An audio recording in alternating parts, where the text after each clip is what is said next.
Salut! C'est le 10 avril, la première journée dans le bois cette année. It's the 10th of April, the first day out in the woods this year.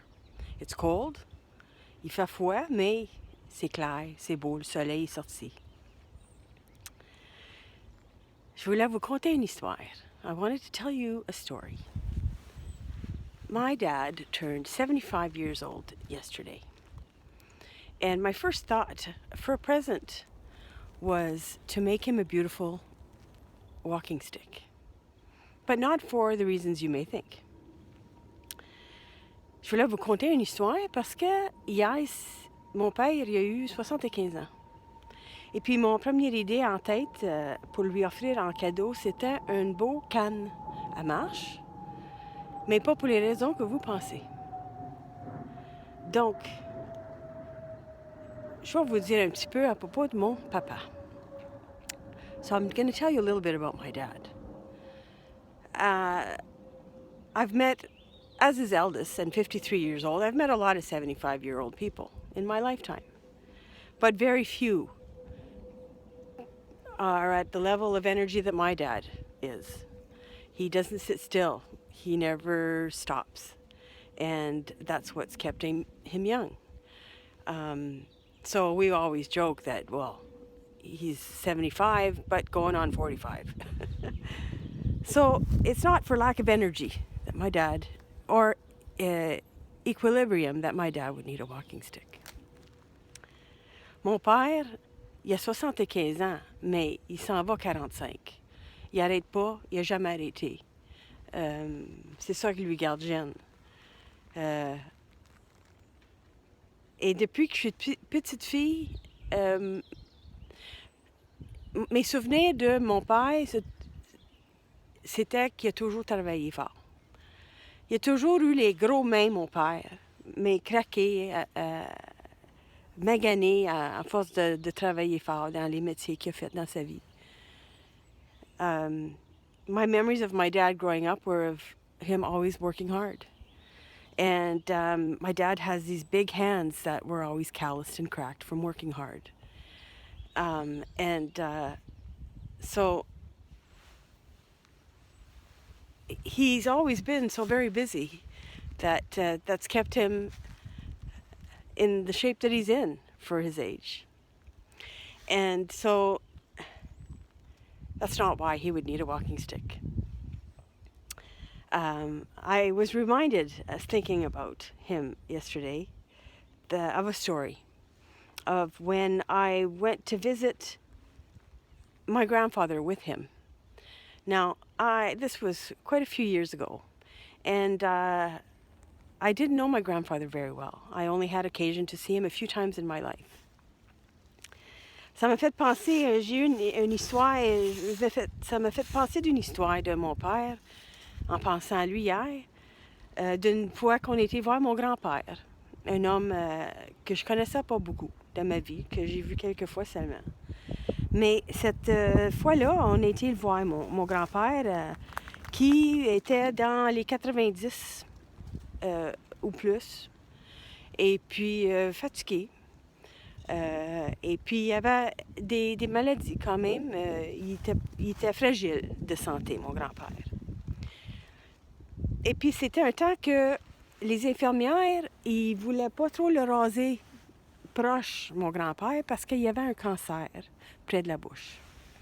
Donc ça lui piquait beaucoup à mon grand-père.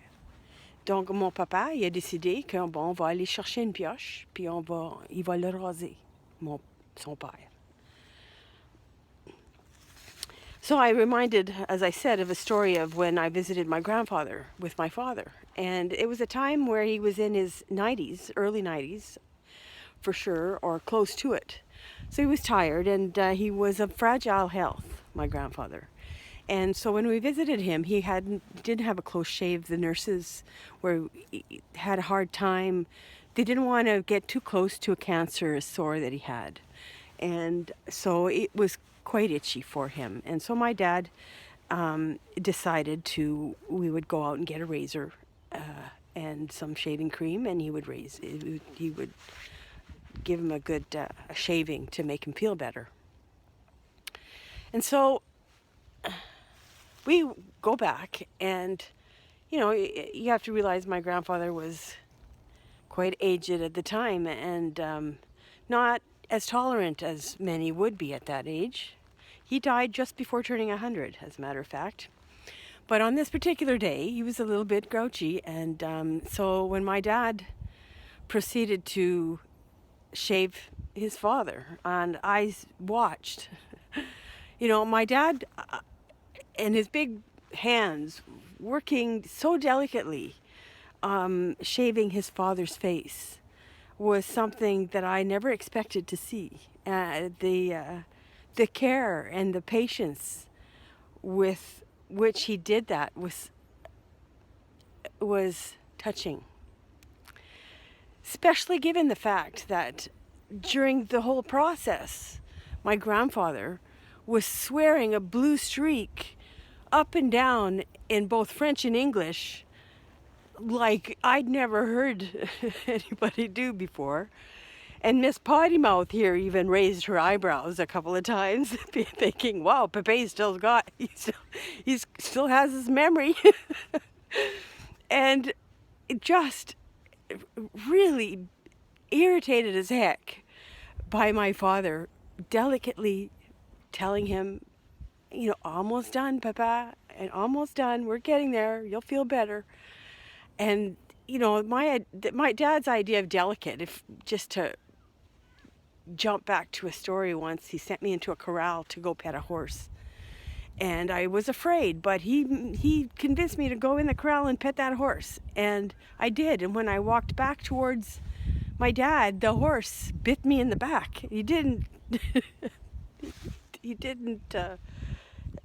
cut the skin, but it hurt. And my dad's idea of making it feel better was rubbing it really, really hard to take away the hurt. So it didn't. But it was the thought that counts. But anyways, so seeing my dad's big hands being so delicate with his father while he was swearing swears that I hadn't heard before was a beautiful moment. And I wish I'd had a camera to capture it. But as he put everything away and we left my grandfather comfortable in his bed and walked down the hall, I said something to the effect as, wow, that was quite something. And he said, yeah. And I said, yeah, because now I know what to expect when you get to that age. And we both started laughing. And so, given that most people, as they grow older, have a little less tolerance, I'm assuming that in our family, the case is true. So I thought that a stick would be the best idea, so that not to help you walk, but to have a further reach to hit people over the head with as you grow older. Donc, je suis arrivée dans le bois pour venir chasser le bâton à marche. So I've come out into the woods to come and hunt down the perfect walking stick. And I think I found her. So what do you think, Papa? Qu'est-ce que t'en penses? Tu penses-tu que ça va faire l'affaire, lui? Do you think this one will do?